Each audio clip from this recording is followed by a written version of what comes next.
Hello guys, कैसे आप सब लोग। आई होप कि आप सब लोग बहुत बहुत अच्छे होंगे। मैं क्या कर रही थी, आपको एम लक्ष्मीकांत की जो ये हमारी बुक है इसके बारे में आपको पढ़ा रही थी। जहाँ तो मैंने क्या किया था, 1793 तक एक्ट तक मैंने पढ़ा दिया था। अगर क्या किया तुमने वीडियो मेरी देखी है वो मेरे यूट्यूब चैनल में जाइए देख लीजिए। आज हम करेंगे 1813 का चार्टर है। इसमें कुछ नहीं करेंगे, मुझे क्या करना है मैं ऐसे आपको बताऊंगी कि आपको ये एकदम से याद हो जाएगा। वैसे नहीं, यानी इसे बार बार रिवीजन भी करेंगे, याद भी करेंगे। कैसे हमको याद रखना चाहिए, जैसे मैंने उसमें बताया था सेम ऐसे ही मैं यहाँ पढ़ाने वाली हूँ। मैं एक एक लाइन नहीं पढ़ने वाली, पर मैं क्या करूँगी, आपको जो जो इसमें विशेषताएं जो हमारे लिए इंपॉर्टेंट है, जो हमारे एग्जाम में आ सकता है, उसको ध्यान में रख कर मैं आपको समझाने वाली हूँ। बस क्या करना है, ये आपको लास्ट तक देखना है। और लास्ट में मैं आपको एक क्वेश्चन दे दूँगी, सिर्फ मैं सॉल्व भी करना है, मैं खुद से बना कर दूँगी। जैसे बोला जा रहा है हमारा 1713 का जो हमारा चार्टर एक्ट है, इसमें क्या क्या हमारी विशेषताएं हैं, ध्यान देना क्या क्या हमारी विशेषताएं हैं। पहले ये बोला गया है जो हमारी ईस्ट इंडिया कंपनी थी उसका अभी तक क्या था, भारत में जो भी व्यापार हो रहा था उसका सिर्फ एकाधिकार था। एकाधिकार ईस्ट इंडिया कंपनी का था। पर यहाँ से इस एक्ट के द्वारा क्या किया गया, इस एकाधिकार को समाप्त कर दिया गया। सिर्फ एकाधिकार चीन और चाय का व्यापार रहा, बाकी सभी पर क्या हो गया है, अब सभी जितना भी सभी पर एकाधिकार का मतलब खत्म कर दिया गया। सभी पर नहीं होगा, सिर्फ चाय और चीन के व्यापार को छोड़कर। और मान लो अब क्या किया गया कि जो मान लो अब एकाधिकार समाप्त हो गया, इसका मतलब क्या है। मान लो जो हमारा ये एक्ट आया था, इस एक्ट के द्वारा बोला गया कि जो हमारी ईस्ट इंडिया कंपनी है इसका एकाधिकार समाप्त कर दिया जाएगा। इसका मतलब क्या है, इसका मतलब सीधा सीधा ये है हमारा कि अभी तक क्या था, मतलब 1813 के पहले जो ईस्ट इंडिया कंपनी थी व्यापार पर पूरा नियंत्रण रखती थी। अब ऐसा नहीं करेगी। अब व्यापार पर क्या होगा, जितने भी सभी ब्रिटिश व्यापारियों के लिए खोल दिया गया। मतलब यहाँ पर व्यापार हमारे क्या करेंगे, सभी ब्रिटिश व्यापारी मिलकर करेंगे, सिर्फ चीन और चाय को व्यापार छोड़कर। ये हमारा पहला प्रावधान है। आई होप कितना तो समझ में आ गया होगा ना। पहला पॉइंट, एकाधिकार, चीन और चाय को व्यापार, बस एकाधिकार को समाप्त। चीन और चाय को व्यापार का एकाधिकार रहा, किसका, ईस्ट इंडिया कंपनी का। ये हमारा पहला प्रोविजन है। आई होप कितना तो समझ में आ गया होगा ना। अब देखो सेकंड पॉइंट में, सेकंड भी मैं ऐसे करूँगी, इसमें लैंग्वेज थोड़ी मान लो वैसे लिखी है पर मैं आपको समझा दे रही। इस कानून मान लो जो हमारा ये कानून आया 1813 का, जो हमारा कानून आया 1813 का कानून आया, 1813 कानून में क्या बोला गया कि क्या किया गया, जो भी हमारी यानी ईस्ट इंडिया कंपनी के जितने भी उसने राज्य जीते थे, मतलब ईस्ट इंडिया कंपनी द्वारा क्या किया गया, शासित जितने भी कंपनी शासित जितने भी क्षेत्र थे, मतलब ईस्ट इंडिया ने क्या किया, अपना क्षेत्र बढ़ाता गया। अब ये जितना भी क्षेत्र होगा ये क्या करेगा, ब्रिटेन की प्रभुता को यानी मानेगा, बोलेगा कि हम ब्रिटेन की प्रभुता को मान रहे हैं। ये हमारा हो गया, नॉर्मल सी बात है। अब यहाँ से क्या, अब हमको क्या बोला जा रहा है, यहाँ से ईस्ट इंडिया कंपनी ज़्यादा से ज़्यादा ईस्ट इंडिया कंपनी का प्रभाव हटा रही है, अपने अंडर ला रही है। अब थर्ड पॉइंट में देखो क्या बोल दिया गया है, बोला गया है कि यहाँ से ईस्ट इंडिया कंपनी जैसे ब्रिटेन लोग हो गए, हमारे भारत में भी लोग रहते थे, भारत में ज़्यादातर हिंदू थे, और ब्रिटेन में क्या थे, ज़्यादा से ज़्यादा ईसाई मसीहियाँ थी। तो इस एक्ट के द्वारा ये बोल दिया गया कि ईसाई मसीहियाँ भारत आकर धर्मांतरण कर सकती हैं, भारतीय लोगों का धर्मांतरण कर सकती हैं। ये बोल दिया गया हमारा थर्ड पॉइंट में। मतलब जो हमारी ईसाई मशीनरियाँ थी, भारत आकर लोगों को धर्मांतरण कर सकती हैं। ये बोला गया कि ये हमारा थर्ड पॉइंट में बोल दिया गया। फोर्थ पॉइंट में देखो, पहले रिवीजन कर लो। फर्स्ट में क्या बोला गया था, एकाधिकार को समाप्त और प्लस क्या किया गया था, चीन और चाय को व्यापार एकाधिकार रहा, किसका, ईस्ट इंडिया कंपनी का। सेकेंड पॉइंट, जितने भी हमारे कंपनी शासित क्षेत्र थे अब वो क्या करेंगे, ब्रिटेन की राजा की प्रभुता को प्रकट करेंगे, स्थापित करेंगे। ये हमारा सेकेंड पॉइंट हो गया। थर्ड पॉइंट में देखो क्या बोला गया था, मैंने क्या बोला था, इस कानून द्वारा ये प्रावधान किया गया कि जितने भी ब्रिटेन के मशीनरी थे, ईसाई मशीनरी थे, भारत आकर क्या करते हैं, भारत के लोगों को धर्मांतरण कर सकते हैं। ये अनुमति प्रदान कर दी गई। फोर्थ पॉइंट में देखो बहुत ही अच्छी चीज़ बात हुई है, यहीं से हम लोगों ने क्या किया, स्वतंत्रता, समानता, इन सब के बारे में हम लोगों को नॉलेज हुई है। जब हमको ज्ञान होगा तभी तो हम कुछ कर पाएंगे।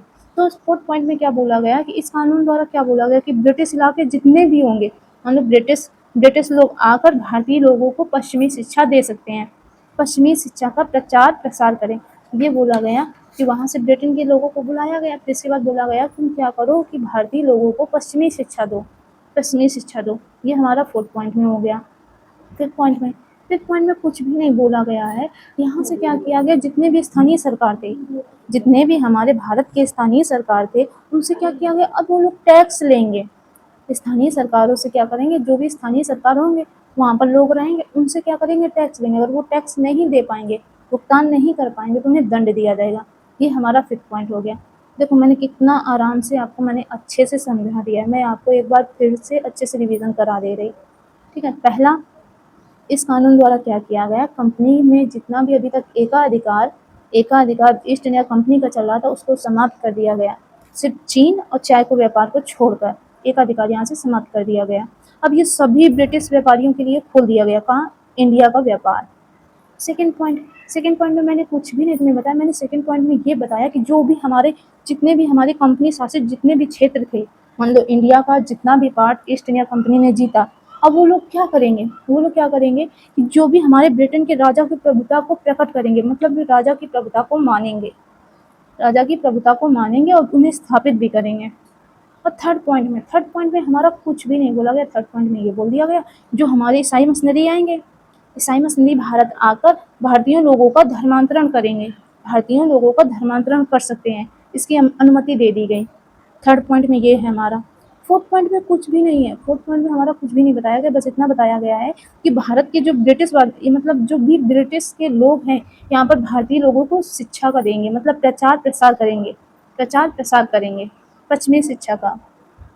और 5th पॉइंट में कुछ भी नहीं बताया गया। 5th पॉइंट में बस ये बोल दिया गया कि भारत के जितने भी स्थानीय सरकार हैं, वहाँ पर जो भी व्यक्ति हैं, उनको क्या टैक्स देना होगा, अगर वो टैक्स का भुगतान नहीं करेंगे तो दंड दिया जाएगा। ये हमारा 5th प्रोविज़न है। हो गया, first, second, third, fourth, 5th, ये हो गए हमारे।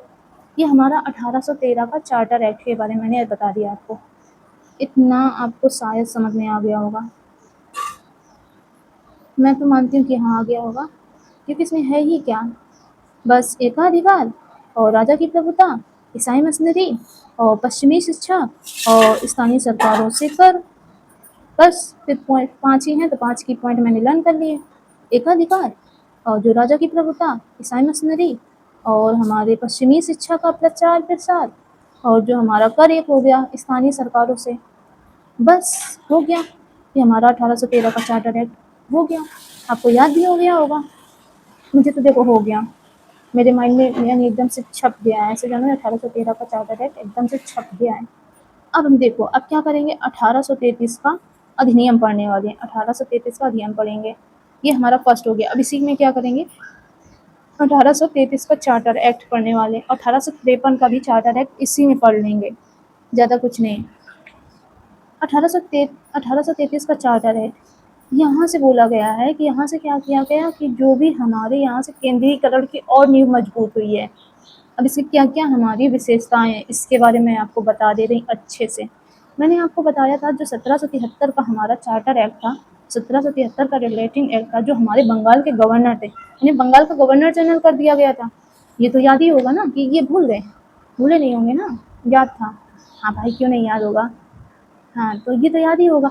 अब क्या बोला गया, अब यहाँ से क्या चेंज कर दिया गया, बस ये बोला गया, पहली विशेषता हमारी ये बोली गई है, जो भी हमारे बंगाल के गवर्नर जनरल थे भारत के गवर्नर जनरल कहलाए जाएंगे। जो भी हमारे बंगाल के गवर्नर जनरल थे, अब वो हमारे क्या कहलाए जाएंगे, भारत के गवर्नर जनरल। एक चलो अच्छा क्वेश्चन पूछ रहे हैं, शायद तुमको याद हो, शायद हो सकता है, लेकिन फिर भी मैं पूछ रही हूँ। मैंने तुमसे ये बताया था जो 1773 का जो हमारा रेगुलेटिंग एक्ट आया था, इसके बंगाल के जो गवर्नर जनरल थे उनका नाम क्या था, ये मुझे तुम बताना। चलो ठीक है, फिर कर रही हूँ। ये हमारा पहली विशेषता मैं बता रही थी। मैंने ये बोला कि जो बंगाल के गवर्नर जनरल हैं हमारे, वो अब भारत के गवर्नर जनरल कहलाए जाएंगे। तो इनके पास कौन कौन सी शक्तियाँ होंगी, मतलब इनके पास जो जो भी शक्तियाँ होंगी वो मुझे बतानी है। पहले बताओ कौन कौन सी शक्तियाँ थी, शायद याद है, सोचो कौन कौन सी शक्तियाँ हैं। चलो ठीक है, मैं बता दे रही, इतना ना सोचो।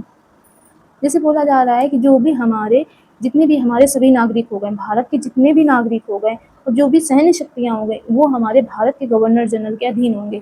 बस इतना याद रखना। क्या क्या, सभी नागरिक और सैन्य शक्तियाँ। इसमें राजस्व के बारे में भी नहीं बताया गया है, राजस्व के बारे में नहीं बताया गया है।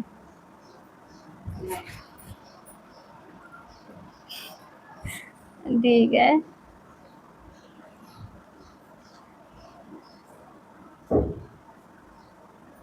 चलो छोड़ो।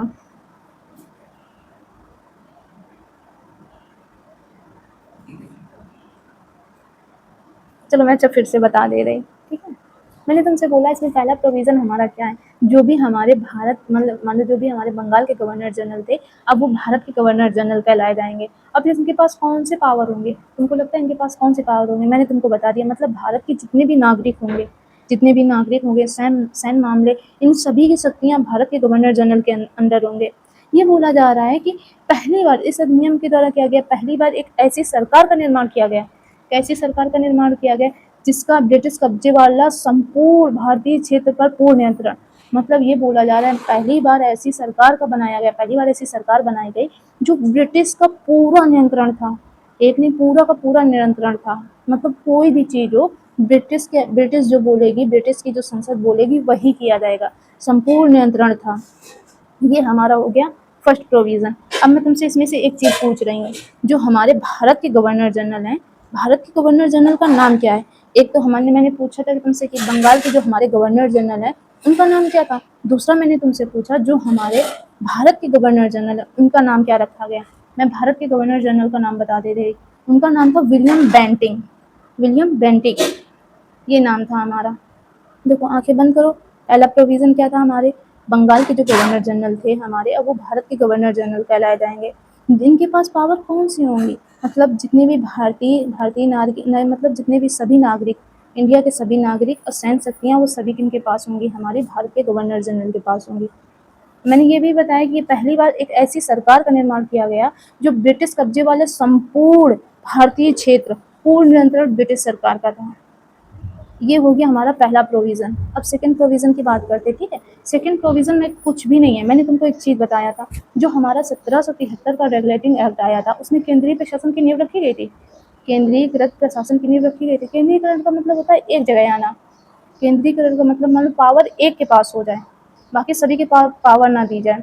ऐसे जैसे हमारा 1773 का जो रेगुलेटिंग एक्ट आया था, 1773 का रेगुलेटिंग एक्ट आया था, मद्रास और जो बम्बई के जो हमारे गवर्नर थे, मद्रास जो बम्बई के जो हमारे गवर्नर थे वो किसके अंडर आ गए थे, हमारे वो बंगाल के गवर्नर जनरल के अधीन आ गए थे। फिर एक मैंने और एक्ट बताया था जो हमारा 1793 का जो हमारा चार्टर एक्ट था, उसमें भी पावर जो मान लो पावर थी वो भी हमारी गवर्नर जनरल के पास पहुंच गई थी, उन पर थोड़ा और नियंत्रण किया गया।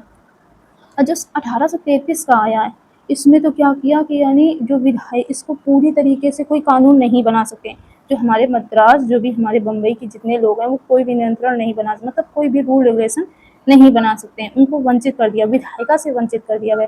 विधायिका का मतलब यही होता है ना कि मतलब कौन सा हमारा वो लॉ लॉ लॉ बनाएंगे, कानून बनाएंगे, पर इनके पास कोई ऐसे कोई भी अधिकार नहीं थे, कोई भी राइट्स नहीं थे जो ये लोग लॉ बना सकते। मद्रास और बम्बई की बात हो रही, मतलब यहीं से केंद्रीय प्रशासन की नींव पूरी तरीके से ब्रिटिश के अंडर देखा जाएगा, पूर्ण नियंत्रण है ना, ब्रिटिश रूल रेगुलेशन बनाएगी और कोई नहीं बनाएगा।